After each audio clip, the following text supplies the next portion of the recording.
Florins Fotoprojekt in der sächsischen Schweiz. Florin ist 25 Jahre alt und begeistert sich seit seiner Jugend für Fotografie. Als er von einer Fotoausschreibung zum Thema unberührte Landschaften hört, beschließt er, etwas ganz Besonderes zu machen.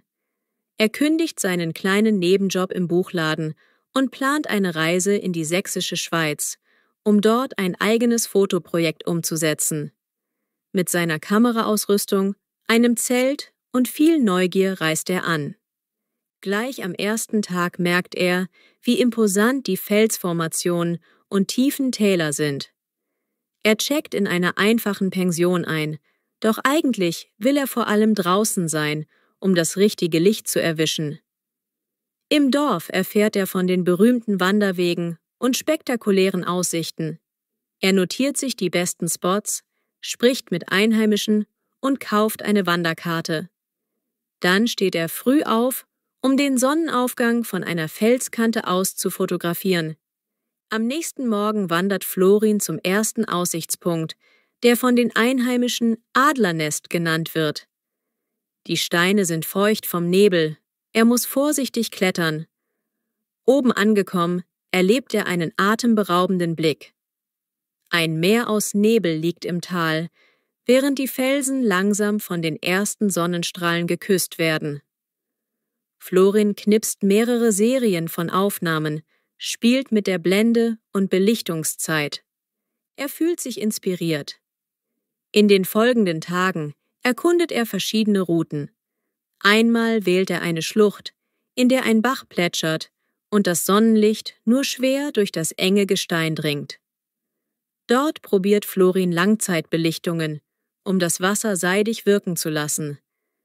Er rutscht einmal fast aus, rettet aber seine Kamera gerade noch, wobei sein Herz kurz aussetzt. Mit dreckigen Hosen, aber glänzenden Augen kehrt er abends in seine Pension zurück. Er freundet sich mit einem älteren Paar an, das in der Pension auch Urlaub macht. Sie sind fasziniert von seinen Geschichten über Nebel, Licht und Felsen und geben ihm Tipps, welche unbekannten Ecken er noch entdecken könnte. Er lernt, dass man manchmal abseits der Hauptwege die schönsten Motive findet. Tatsächlich erkundet er daraufhin einen abgelegenen Pfad, den kaum jemand geht. Dort findet er verwitterte Felsgesichter, moosbewachsene Steine und einen kleinen versteckten Wasserfall, der in ein kristallklares Becken stürzt. Abends überlegt Florin, ob er im Zelt übernachten soll, um näher an den Motiven zu sein. Er fragt den Wirt der Pension, ob es erlaubt ist, wild zu campen. Der Wirt rät ihm ab, da manche Bereiche Naturschutzgebiete sind. Doch Florin erhält einen Geheimtipp. Ein Bauer in der Nähe erlaubt manchmal, auf seiner Wiese zu campen. Tatsächlich bekommt er dort eine kleine Ecke, zahlt ein paar Euro, stellt sein Zelt auf. So spart er auch Geld und kann schon vor dem Sonnenaufgang unterwegs sein. In der Nacht hält ihn die Eule wach, die in den Bäumen ruft, doch er genießt das Gefühl von Natur pur. Am nächsten Morgen bricht er um 4 Uhr auf, um das Morgenlicht in einem engen Tal einzufangen. Es ist klamm, seine Finger frieren fast an der Kamera, aber als das Licht den Talboden berührt, sind die Farben einfach magisch. Mit gefühlt 100 Fotos auf der Speicherkarte zieht er weiter. Einmal trifft er auf einen anderen Fotografen, der gleich mehrere Objektive und ein Stativ dabei hat. Sie kommen ins Gespräch. Der Mann schwärmt von Herbstfarben und speziellem Kamerafilter.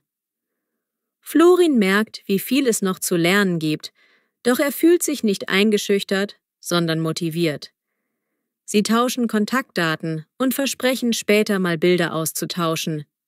Nachmittags gönnt er sich eine Pause auf einem Aussichtsturm. Von dort überblickt er die endlos scheinende Felslandschaft und fühlt eine seltsame Mischung aus Ehrfurcht und Zufriedenheit. Er denkt an sein Fotoprojekt, an die Ausschreibung und an die Bedeutung, eine Geschichte zu erzählen. Er will nicht nur schöne Postkartenmotive zeigen, sondern auch die Emotionen, die er hier erlebt. Er plant, Personen ins Bild zu integrieren, vielleicht Kletterer oder Wanderer, um die menschliche Größe oder Kleinheit gegenüber der Natur zu betonen. Als er zufällig 2 Kletterer an einem Felsen entdeckt, fragt er sie, ob er ein paar Shots von ihnen machen darf.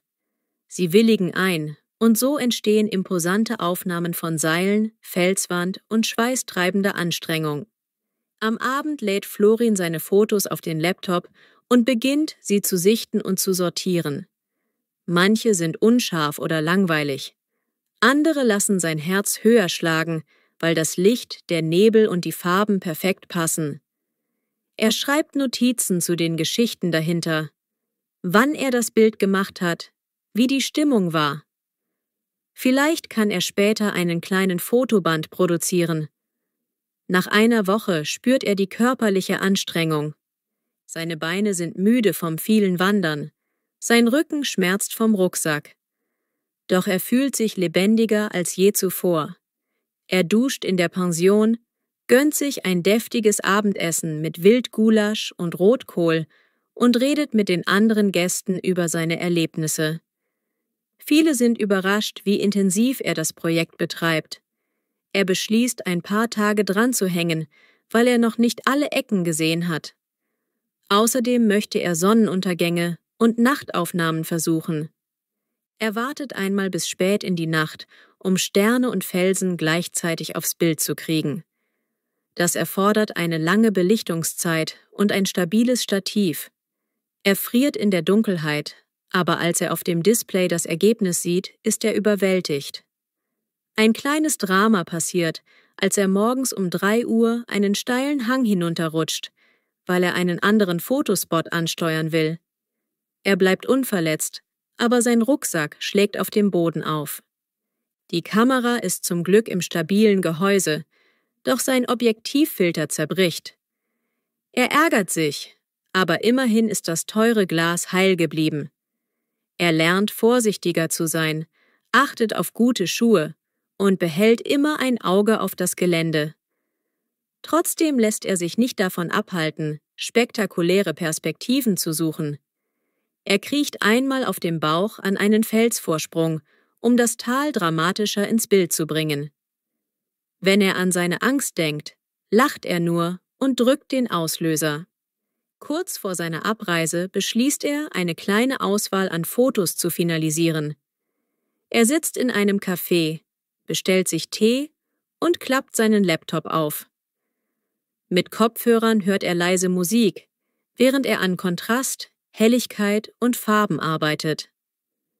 Dabei versucht er, den natürlichen Look zu bewahren, denn er mag keine übertriebenen Bildbearbeitungen. Zufällig sieht eine Kaffeebesucherin über seine Schulter auf die Bilder und staunt. Sie fragt, ob er Profi sei. Florin lächelt verlegen. Nein, nur ein begeisterter Fotograf. Sie lobt seine Bilder und meint, er solle eine Ausstellung machen. Das schmeichelt ihm, steigert aber auch seinen Mut, es zu versuchen. Am letzten Tag packt er seine Ausrüstung zusammen. Er verabschiedet sich vom Pensionswirt und vom Bauer, auf dessen Wiese er campen durfte. Dann fährt er mit dem Zug zurück in seine Heimatstadt. Unterwegs blättert er durch die Aufnahmen. Er fühlt sich erfüllt von all diesen Eindrücken. Die Felsen, das Licht, die Momente. Zu Hause präsentiert er seiner Familie und Freunden eine kleine Dia-Show. Die Resonanz ist überwältigend. Alle sind beeindruckt von der Schönheit der sächsischen Schweiz und von Florins Talent. Er beschließt, an der Fotoausschreibung teilzunehmen. Dafür wählt er 12 seiner stärksten Bilder aus. In den nächsten Tagen bereitet er Texte vor, die seine Erlebnisse und die emotionale Verbindung zu den Motiven beschreiben. Er schickt alles fristgerecht ab und wartet gespannt auf Rückmeldung. Eine Woche später erhält er eine E-Mail. Er hat es unter die Top 10 Auswahl geschafft. Seine Bilder werden in einer Galerie ausgestellt. Er kann sein Glück kaum fassen. Bei der Vernissage in der Galerie sieht er seine Bilder an der Wand hängen, neben denen anderer talentierter Fotografen.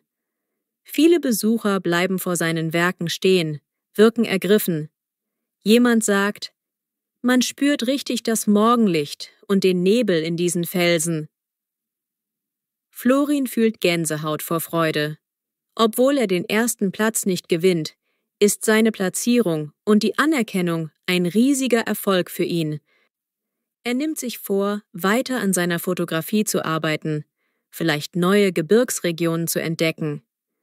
Die Erinnerung an die sächsische Schweiz bleibt sein Antrieb. Wenn er jetzt durch die Stadt läuft und Beton sieht, denkt er an die Nebelwälder, die Sonnenstrahlen und die stillen Felsen. Dieses Projekt hat ihn verändert. Er sagt sich, das war erst der Anfang. Und so plant er schon seine nächste Fotoreise. Er träumt von den Alpen, von Norwegen oder Island. Aber tief im Herzen weiß er, dass die sächsische Schweiz immer einen besonderen Platz in seinem Herzen haben wird.